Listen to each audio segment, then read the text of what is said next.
Welcome to a very special episode of the Diabetech podcast. I'm joined here with David Ahn, the Chief of Diabetes Services at Hoag. Both of us attended ATTD, where they're showing off some of the biggest advancements in technology for the treatment of diabetes. And I want to just talk with you. You've come on the podcast a lot, but it's cool to kind of be in person. We're live, yeah. We're hanging out together, so it's really exciting. Yeah. I can't use my notes anymore, though, on my computer screen. So. Me either. I'm going to be jotting things down the whole time. So I kind of just wanted to talk with you about our takeaways of the event, where we see technology going, some of the cool technology that we have seen, whether it's the pumps, CGMs, algorithm. So let's start first with just some of our takeaways. I want to start with accessibility. There were a lot of moments throughout the conference where people would come up to me, they'd say, "Oh, I watch your videos, I'm from India, I'm from South Africa," and mention, the technology we have in our country.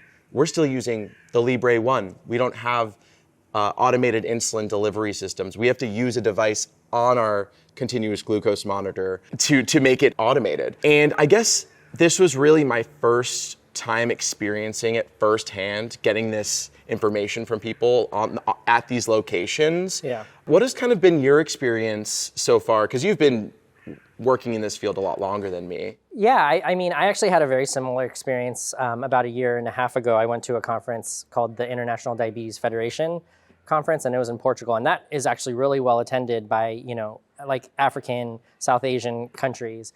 And yeah, I remember a talk that was being given on, they didn't even have access to CGM, period. It was just finger sticks, and this is like 2023 in Africa. And, it's funny because we find ourselves complaining that, Europe gets the G7 first or the 780G first, but we still have really good options on the market, we being Americans. So yeah, it's very sobering, and it makes us realize also, even in the United States, there's huge health disparities, whether you have insurance, whether you don't have insurance, what part of the country you live in. And so, yeah, it's really eye-opening, and that's a great point. Yeah, I think it's, for me at least, put things into perspective and not take the technology I have for granted.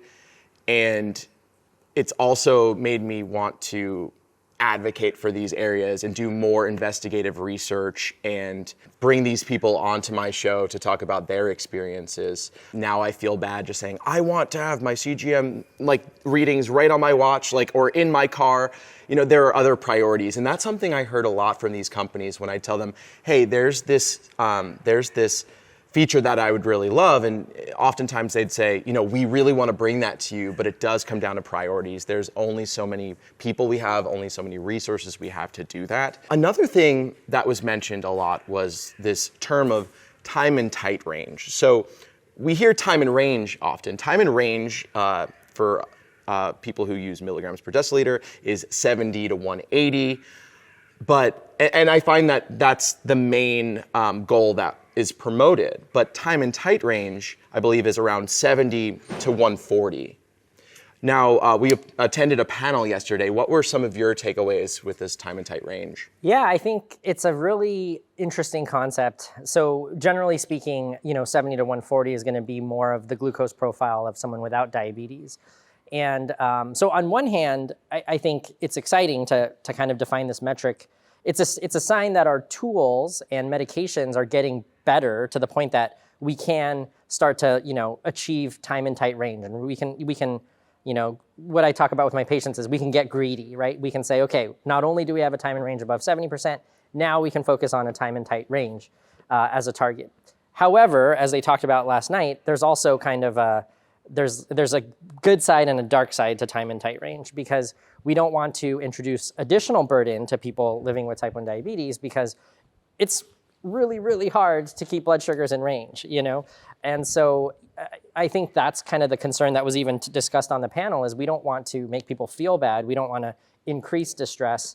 And so how to navigate that? We do know that increased time and tight range leads to reduced complications, but at what cost emotionally? And that also speaks to accessibility. We're over here talking about time and tight range. People in other countries don't even have access to automated systems. Right. They can't even get time and range. Right. So I think we also need to look at our efforts and try and bring more people into time and range first before Right. I think it's smart. It's great to be having this conversation, but I think it's important that we make sure we're getting everyone into this time and range before putting all of our efforts into time and tight range.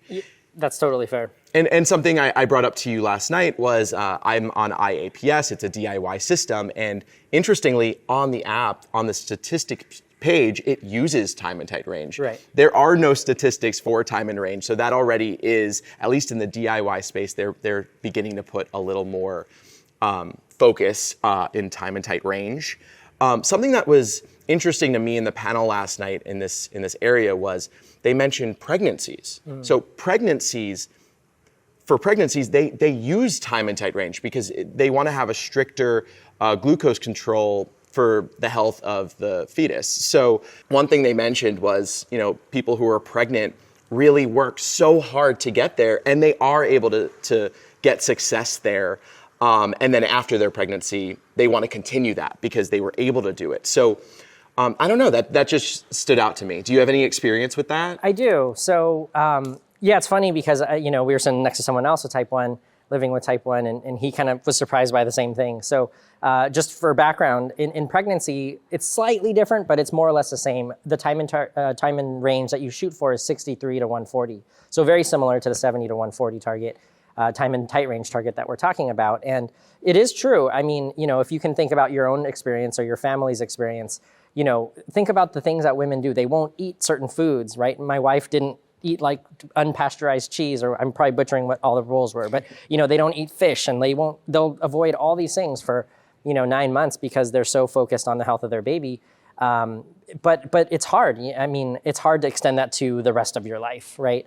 And so I think there's a lot of learnings that we can take from pregnant moms that are living with type 1 diabetes. But once again, we kind of also have to put it in the right context. And we have to understand that we don't want people to feel bad if they're not necessarily meeting their time and tight range. We don't want to be, always moving the bar and kind of, it's like, oh, you're about to hit this bar, now we're going to make it harder. That's not our goal as, clinical endocrinologists. Absolutely. You said something interesting to me before. You said that ATTD was the coming out party for type 2 diabetes with automated insulin pumps. What do you mean by that? Yeah, I think, so automated insulin delivery, we know, is amazing for type 1 diabetes. But I think the clinical community, and myself, I guess I should only speak for myself, is I was always kind of hesitant to prescribe pumps in my type 2 population. I thought, maybe they don't want something attached to them. Do they need it? Because, glucose variability is a lot more predictable in type 2 diabetes versus type 1. So I just thought, maybe pumps are more well-suited for the type 1 population. But a lot of different companies and a lot of different academic centers are sharing their data at this conference showing how well these hybrid closed-loop systems that are already on the market, like Control-IQ, Omnipod 5, 780G, and they are drastically improving time and range for patients with type 2 diabetes. And oftentimes these patients with type 2 diabetes don't have to really even bolus for their meals, or they can do fixed meal boluses, meaning they can just take the same dose for every meal and have really, really good clinical outcomes. And having done some of these trials in my center, I think that's just been really eye-opening to me. And patients with type 2 diabetes have actually really embraced pumps. And a lot of them want to stay on the system even after the time of the study is over. So in a way, I hear a lot on the online community about type 1s, getting upset when other people are trying to steal their CGMs. I do think maybe the AID systems are also going to be stolen by type 2s too. So that was a joke though. So yeah. Well, and I think it's important. I think first of all, the more people using it means that costs can probably come down, right, which I think helps everyone. And I think that if the power of CGM or AID can help anyone, diabetes or not, if there are ways that it helps people, we should encourage that and we should support 100%. that. But we should also make sure that we focus on accessibility. And Of so course. I understand that feeling. Yeah, no, that's great. Now, just on that note, Omnipod has a pump called Omnipod Go coming out, Right. which is a pump that is not automated. It has no AID, no automated insulin delivery. It's just a basal. Why are we using a pump like that when should everyone just be on an automated pump? Or is that like an insurance thing in certain places? Or I'm curious. I don't know if you've talked to Omnipod recently about that. I haven't really talked to them about that product in particular. My sense is that because the data with AID in type 2 is so impressive, if I had to, take a guess, and I haven't talked to these people once again, my suspicion is that they'll probably just skip over it and go straight to AID because it works so well, and they're already going to be publishing their data soon. So I don't know who the market, honestly, for Omnipod Go is, and I haven't heard recently any active plans to roll it out. Okay. You said to me earlier also, you were like, ATTD is the Comic-Con for diabetes. And that was related to all of the social media that's happening, all the influencers. And also these influencers are reporting on tech. They genuinely love it. I love it. So what has your experience been in that area? Yeah, I mean, so ATTD, coming from the United States has always been hard to get to, right? It's an international flight, hotel, and all that stuff. So I've always kind of been an outsider getting FOMO, as some of you guys might be getting FOMO watching us and seeing your Instagram feed fill up with all this stuff. So I always really wanted to get to ATTD, and I was able to go to my first one last year. And so I always thought of it as like the Comic-Con for diabetes tech. But in addition, so not only is it kind of the hub for diabetes tech, one of the things that I've been fascinated by, having gone to so many of these other diabetes conferences year after year, is just seeing the growth of the online, DDoc community, the type 1 social media community. Because here it's like there's so many people. I run into people, they're, I'm surprised they even know who I am. I'm talking with Justin, they're just coming up and talking to him. And it's just so exciting to see the emergence of this, the top type 1 community. It's like, I was telling Justin, I almost feel like they should lean into it and create like a whole separate track. And this can kind of become like a VidCon or like a Comic-Con for, people living with type 1 diabetes, whether you're making content or not. Yeah, and it's all with the goal of spreading information, not to commercialize, right? And that is what's happening. And I think that if this conference and any other conferences can lean into that and be like, how can we work with you and your audience, your super large audience, to put out this information, because a lot of people don't have access to it. And I've had so many people come up to me at this conference and say, you taught me that this product existed. You were helping my people in my country know what we should ask for and advocate for. Today's episode is sponsored by T1D Exchange. You can directly make an impact on diabetes healthcare, treatments, and technology by participating in the T1D Exchange registry. It starts with a simple survey about your life with T1D, and it only takes about 15 minutes. After that, you'll have a personal portal with ongoing T1D study and survey opportunities. Plus, some of these studies even offer compensation. Signing up with the link in the show notes helps support my channel, and it allows me to continue putting out free content. You can sign up at t1dexchange.org/diabetic or click that link in today's show notes. Now let's get into technology. So let's start with CGMs. One of the CGMs that stuck out to me, or continuous glucose monitors, was Roche's new AccuCheck Smart Guide CGM. And what stuck out to me was the fact that they're leaning into the ability with this thing to predict what glucose levels are going to be for the next 2 hours. AID systems may do that, but they hide that information. Some DIY systems do show it. But this CGM has an app, a tag-along app, that visualizes this and shows you may go high, you may go low, and gives you actionable information. So it was cool to see that. I had never seen that before. What were your thoughts on that? I thought it was really interesting. And one of the things I was impressed by is that there's actually there's 3 prediction models it kind of gives. So one is a 2-hour, kind of like, think of it like a 5-day forecast, where it kind of shows, like a 5-day weather forecast, where it kind of shows you a kind of a projection of where your blood sugars can go in the next 2 hours. The second is it gives an overnight prediction, and it says over the next 7 hours, this is your risk of going low. And then a third prediction is just kind of a low prediction. Like if it predicts you're going to go low in the next, I think it was hour. And so those are the 3 different types of predictions it kind of is constantly able to offer. So when I thought about it, I was impressed, but also a little bit confused, because I feel like when it comes to technology, we're trying to simplify the lives of people with type 1 diabetes. And I just wonder if it's going to start to become a little bit more to think about, right? It's like, what is my blood sugar going to be 2 hours from now? And tonight is my risk of going low high? And I don't know. I just worry that there might be a little bit of like information overload. And like, is it necessary? And then not only that, like how accurate can it be? Like, does it know if you're going to nibble on, a couple crackers before you go to sleep, or if you're, going to graze on popcorn while you watch Netflix tonight? It's just hard for me to know how reliable that prediction model will be and how useful it will be. So, yeah, no, absolutely. I asked them in an interview that will be up on YouTube about like hardcore facts, actual statistics of your device and how accurate they are. And they don't quite have that yet. And you're so right. I mean, there's so much anxiety to diabetes, or there can be, especially in those moments where you eat something late, you're about to go to sleep, and now you have something telling you you're gonna go low.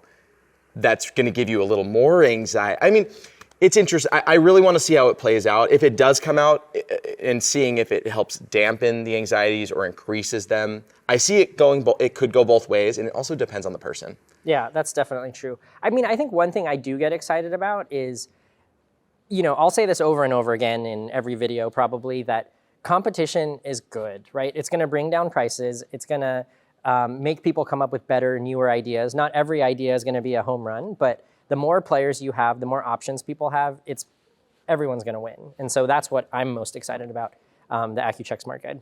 Yeah, and also with competition, there were a lot of CGMs here this year. There were, the big ones that you know of, but then, I mean, there were maybe 3 or 4 CGM companies that I had never heard of. Yeah, it's funny because that's the impression. So I've seen them before at, previous conferences like this. So we're referring to, there's kind of like 4 or 5, I think, kind of international CGM companies. I think a lot of them are based out of Asia.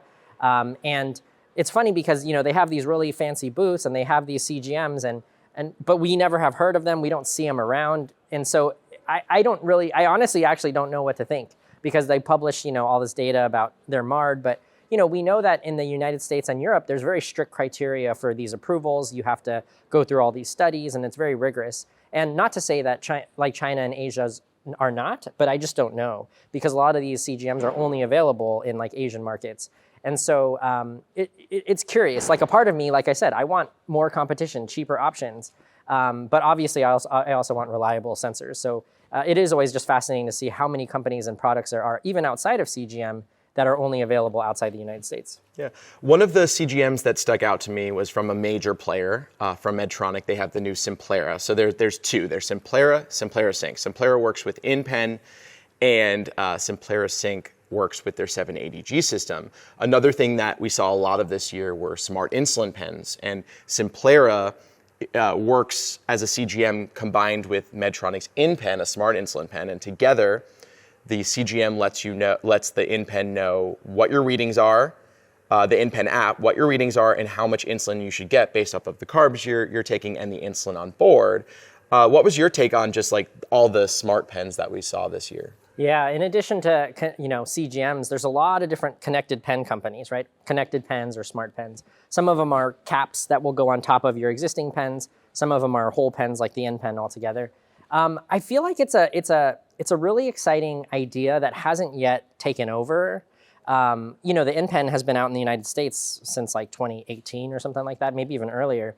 And I have patients that love it, and I love it as a system, but a lot of people just still use disposable pens. So I feel like, as they make the logic and the artificial intelligence more intelligent with things like Simplera, I do expect the uptake of these connected pens to go up.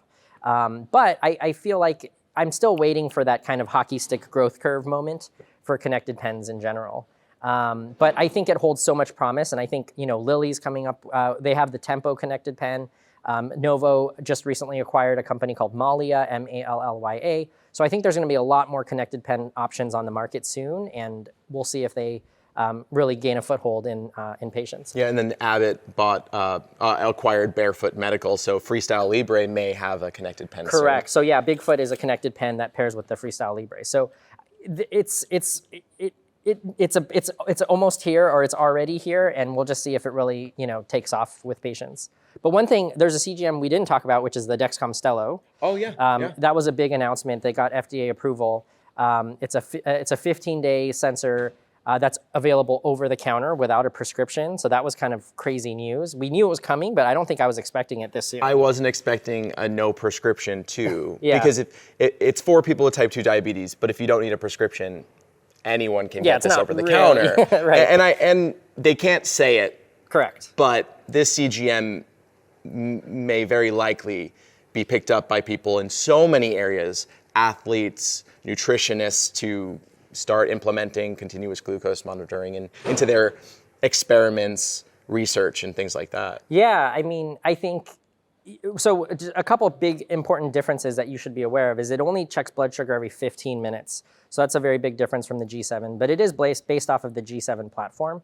And also it will not have any alerts. So it won't tell you if you're high or low in real time, but it will have insights. So it's very much not focused, or it's not intended for people using insulin.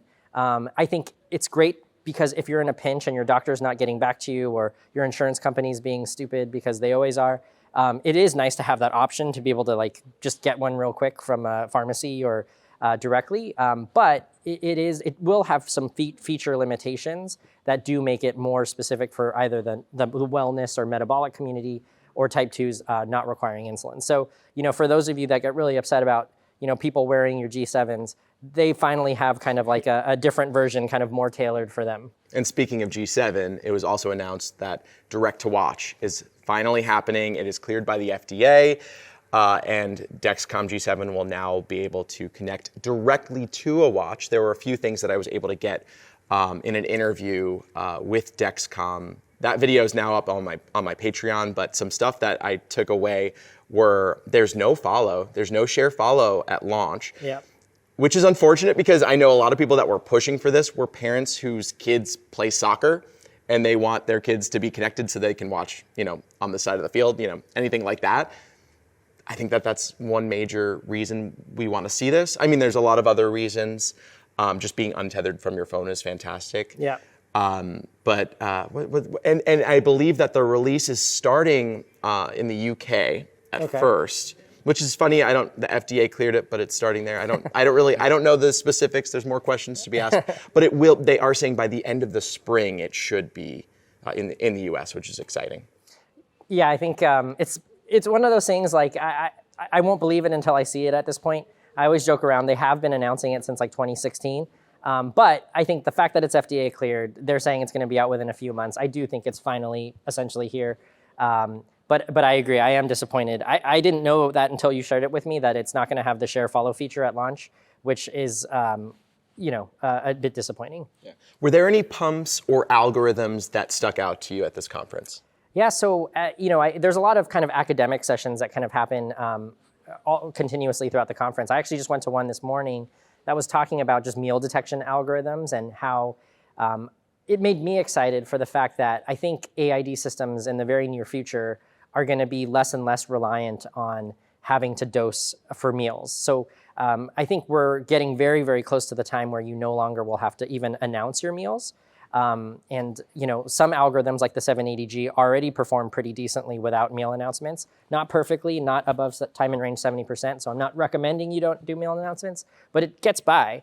And so I think it's the technology and the algorithms that they're building are getting even smarter. So it gets me really excited for my patients. There are already systems out there. I'm using IAPS, which has unannounced meal technology. Works very well for me and many others. And then you have Medtronic's meal detection technology that they are actively working to take full control with so that people don't have to. And that's one of the biggest issues or things that take people with type 1 diabetes out of the moment. For sure. Or with diabetes in general, out of the moment, having to think, okay, well, how many carbs are in this? And then going to a group dinner and being like, oh, what are we ordering? And having to really think about that, like being able to take that off our plate and not have to do that. I mean, that just sounds like a huge step in treatment. For sure. I always simplify, my job as an endocrinologist is to help people have better blood sugar control and to help them have less burden. And sometimes they're going to have competing interests, right? Maybe your time in range goes down by 5% or 10%, but if your quality of life is going up by like 30%, that's a trade-off I would love for my patients to take. So I think if, when these algorithms get better and better and my patients no longer have to remember to bolus for meals, I mean, that just makes me so happy. Yeah, and it was said to me many times at this conference, by these companies that the next thing for us is closed loop, is fully closed loop. Right now we are hybrid closed loop. The user still needs to interact with the system and log for food, but we are actively doing that, and that's what's coming next, which is really exciting. I want to end with this. What was your favorite part about ATTD? Oh gosh, hold on. Right, there's a lot. There's a lot. Yeah, I mean, I think I would go back to just kind of the networking aspect of it. I mean, I was really charmed by it. I mean, just like the amount of people that came up and talked to me, or just being able to talk to you and meet with other, people I've met on Instagram and YouTube. And then just being able to network with like leading scholars and researchers. That's one of the things that makes ATTD so sweet, is that it's like just small enough that you can kind of approach anybody and, hang out with them. But it's big enough that you're like, all the big names are here.